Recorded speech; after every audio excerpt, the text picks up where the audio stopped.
Claudia Jordan. I have always said this, and I will say it again. I think one of the best RHOA housewives who is not there anymore is Claudia. It was one season. She came in strong. She didn't go after Nene just to go after her and had a moment. I thought it was really authentic.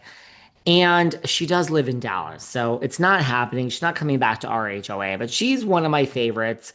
We had her on our show here a long time ago. That's out. That episode was great. I really need to share that all with you. We talked about everything. And I mean, she had crazy stories about like being on Donald Trump's plane with him alone and all sorts of crap. Of course, we talk RHOA. Well, that's really not the point. Today, we share this never before heard.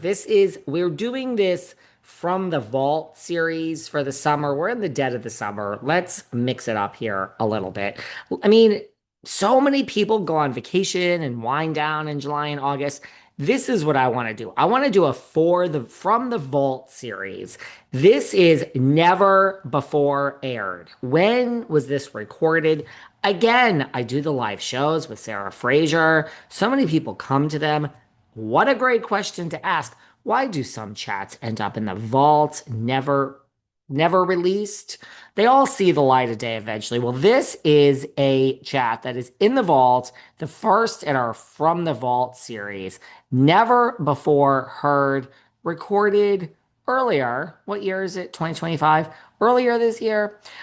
Sit back and relax because we are going to have this great chat with Claudia Jordan, and it is from the Vault series. This has never before been heard, recorded in another day, another time, another lifetime. I still love Claudia. So kick back, relax, and enjoy. We're going to share this all day today. About how her mom was like, had this lady thinking she was really sick. How was she able to convince the doctors though to perform these surgeries? That is so she deserves some attention for that. But damn, I'm a little bit jealous. She's at Broadway plays. She's on every red carpet. She has a mini series. I mean, and is the media now also guilty? Because she's done a ton of podcasts. Like, is the media guilty of also like using this girl? Like, and I'm not saying she's innocent. I'm just saying like she's now doing these interviews, and I'm like, she's really innocent, and it's just kind of, I don't know. I feel like in a way she's being used. We are. We absolutely are. Like that's what the media does though, but it's nothing new. We've been doing that for a long time. I had to take a stand today on my show and say, listen, we're gonna only cover the color purple coverage now on a positive note and not do any more about the Taraji thing. Like, kind of villainizing her, making her but that's we have to, that's us in journalism. Well, as hosts, we have to be the ones that kind of put our foot down and change the narrative because we have a lot of power in what we do. We really do. Yeah. And some of the ratchet people that we have made famous, and then we deem people that don't have as much drama as almost boring. Like, we got to get back to, I need more boring and normal, mentally stable, non-killers. I don't know. Just Yeah. like, you can now make a song where you talk about your period, right? And tampons, and that will go viral on TikTok. And now this person will get $30,000 booking fees. And then someone like us won't ever be considered, like, we don't get that because it's like you got to be, you're too clean, you're too, like, the Right. appetite for ratchetness right now and tackiness is at an all-time high. It really is. I just wonder if it's sustainable, right? Like, I just wonder if, like, where do you go from here? And I don't mean like next 3 months. Like, where will Gypsy Rose be in like 2 years? Like, will this now translate into more money for years and years? I don't know. Oh, no. Are we being haters? No, I think we're just being like observers of the culture and like, how is this happening? I know she listened, and I'm not saying that she doesn't deserve it and like what happened to her wasn't awful. I'm just saying, like, how did we get here? I don't Well, the know. fact that, yeah, we're definitely trauma, abuse, tackiness. Not saying she's all those things. I'm just thinking about all the others that are like, that is now social currency. Oh, you made that song. Let me go a little bit lower than you and make something even more disgusting. Oh, you did that on a reality show.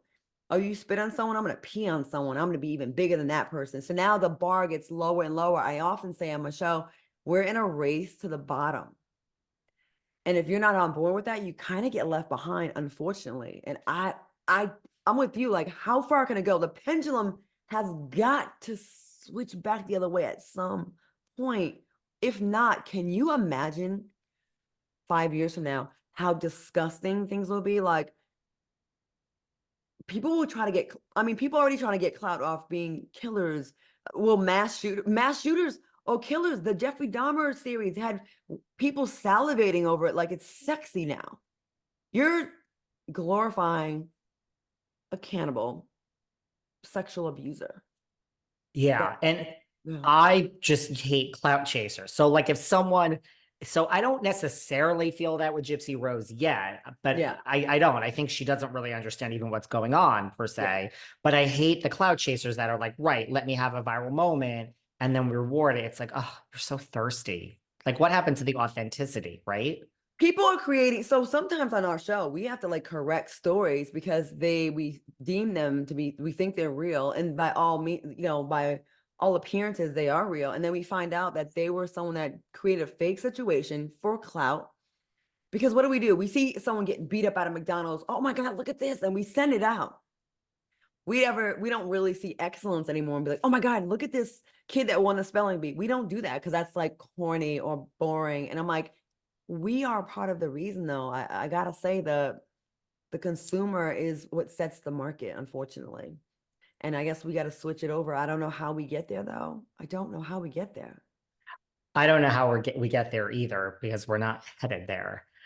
Before, speaking of reality TV, before we get to Deal or No Deal Island, your new show, I'm just curious also as to what do you think of all that's been going on with Diddy? Like Cassie files the lawsuit, then she drops it. He says this has to stop. It's enough. People are coming out of nowhere. Like, what do you think of all of this?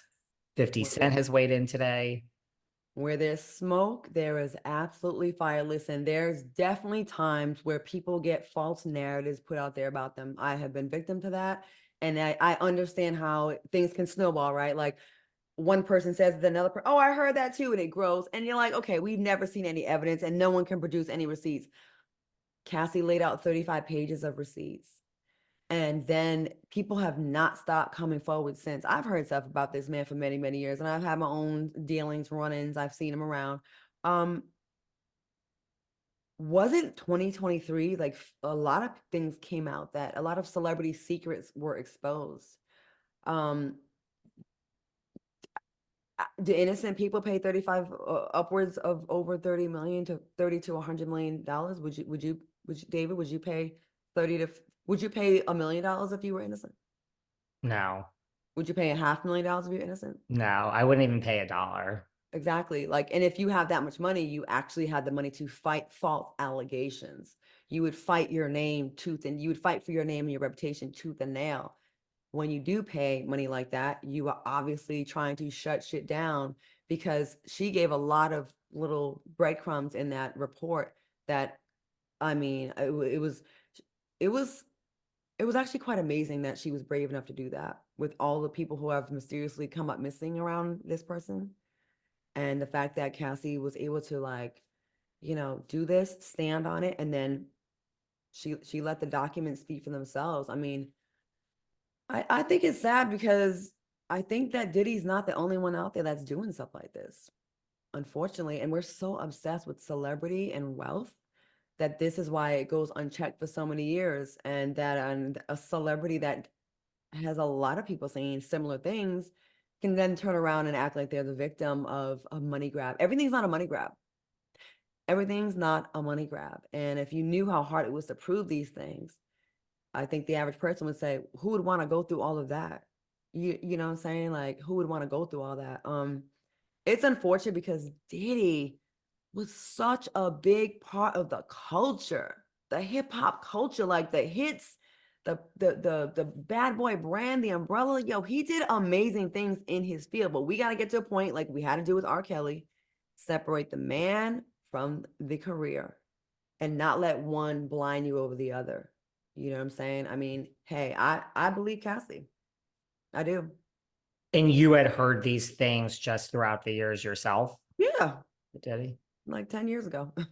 And I you said like you had your own run-ins with him?